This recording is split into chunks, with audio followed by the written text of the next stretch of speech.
자, 반갑습니다. 알파프로 가족 여러분, 정태근 전문가입니다. 7월 13일 두 번째 방송 시작하도록 하겠습니다. 자, 두 번째 방송 종목은 오상자이엘입니다. 그리고 방송 말미에는 히든 종목이 공개가 됩니다. 방송 끝까지 시청을 부탁드리고요. 방송 보시고 난 이후에는 좋아요, 구독 부탁드리도록 하겠습니다. 자, 그러면 한번 또 보실게요. 일단 7월 5일날 스타트를 끊었어요. 상승 스타트를 끊고, 그래서 어제 또 상한가가 나오고, 지금 보세요. 첫 번째 방송 히든 종목에서 말씀드렸듯이 이래서 거래량이 중요한 겁니다. 거래량과 이 변동성 상당히 중요한 거죠. 그리고 나서 또 기간 조정 거치고 바로 또 상승이 나오잖아요. 그렇기 때문에 이런 것들은 무조건 편입해야 돼요. 시간이 걸려서 상승이 나오더라도, 아니면은 상승 나왔다가 꺾이더라도 무조건 관심을 가져야 됩니다. 어저께 ST바이오센스를 말씀드리면서 코로나에 대한 부분 충분히 말씀드렸어요. 그리고 갑자기 또 확진자가 늘어나고 있는 상황입니다. 그러면 똑같은 이슈가 또 발생이 돼요. 발생됐을 때 세력 입장이라면 이전에 했던 종목들이 많이 올랐다가 가격 조정이 많이 나왔을 거예요. 그래서 가격이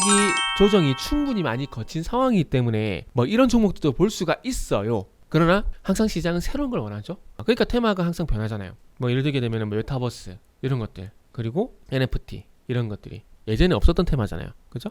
그러니까 이렇게 새로운 어떤 이슈가 나오게 되면 그걸 테마로서 계속 질질 끌고 가는 것들이 있습니다. 하드키라는 경우가 있어요. 그러니까 오상자일 같은 경우는 어찌 보면 진단키트 관련돼서 시젠이라든지 ST바이오센스라든지 엑세스바이오라든지 많아요. 많지만 그럼에도 불구하고 새로운 것들이 이제 보고 싶은 거죠. 그러다 보니까 오상자이엘 같은 종목들이 눈에 띄게 되는 거예요. 그래서 오상자이엘의 자회사인 오상헬스케어 이런 것들이 이제 부각이 되는 거죠.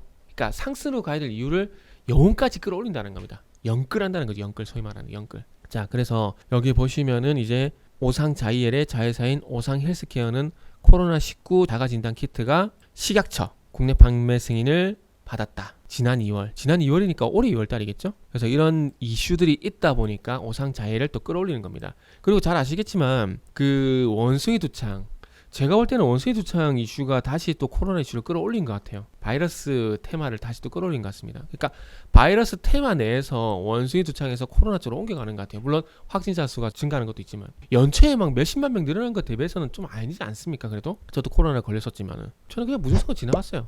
끝나고 나서 기침이 좀 심해가지고 고생하긴 했지만, 근데 일반 감기 걸려도 저는 기침이 오래 가요. 심하게 감기를 하게 되면. 그렇기 때문에 별로 그렇게 저는 위험하게 못 느꼈어요.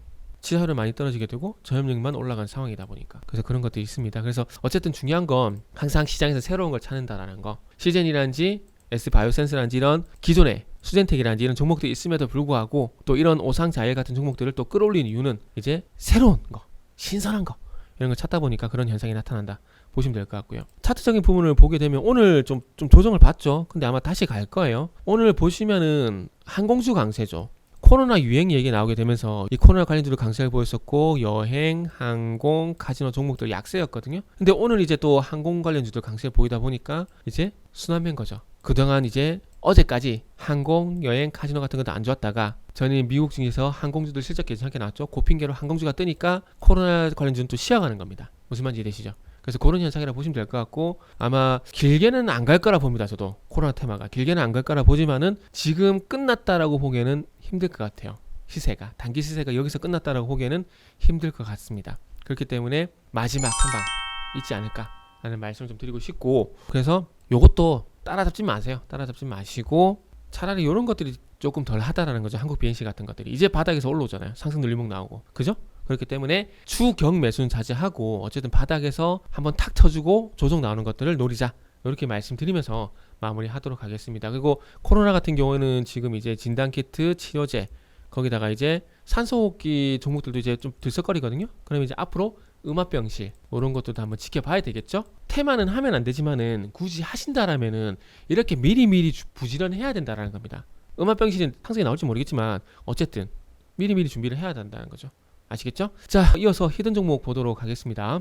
자, 히든 종목입니다. 자, 제가 저는 패턴이죠. 앞에 오상자이엘도 마찬가지고 거래량이 없다가 대량 거래 수반되게 되면서 큰 폭의 반등이 나오고, 그러면서 오늘까지 그 상승이 이어지고 있는 부분들. 근데 어제 이 윗꼬리가 좀 잡혔기 때문에 아마 그 패턴이 오늘까지도 나오는 것 같아요. 그리고 이 거래량이 많이 줄었다라는 것은 악성 매물이 많이 털렸다라고도 볼 수가 있지만, 그럼에도 불구하고 이렇게 올리면서 윗꼬리가 잡혔다라는 건 악성 매도 물량이 여전히 있다라는 겁니다. 그렇기 때문에 여기서 상승 눌림목이 좀 진행될 가능성이 있을 것 같아요. 바로 치고 나가기보다는, 무슨 말인지 되죠? 바로 치고 나가기보다는 악성 매도 물량이 좀 출회가 될 가능성이 높다라는 점을 말씀을 좀 드릴 수가 있을 것 같아요. 자, 그래서 어쨌든 결론적으로 말씀드리고 싶은 건 하락에서 12,000부근에서 바닥이 잡히고 상승 시도를 한다라는 점. 자, 제가 항상 말씀드리면 하락의 출발점 뭐라 그랬죠? 데드크로스. 자, 여기서 데드크로스 났죠? 작년 11월 달에. 그러고 난 다음에 21선을 무시하고 그냥 5일선이 저항이 돼버렸습니다. 그리고 나서 이격이 확대가 되게 되면서 일시적으로 하락이 멈추고 21선 다시 헤딩 하락. 21선 회복할 것처럼 보였지만은 다시 하락, 저항, 또 이격이 벌어지게 되죠. 그러면서 바닥이 또 잡히죠. 그러면서 요 구간하고 이제 이 구간하고 비교를 해야 되는데 여기는 거래량이 그래도 비교할 바가 안 됩니다. 200만 주 이상이 안 나왔잖아요. 그죠? 그렇기 때문에 여기를 비교를 해야 돼요.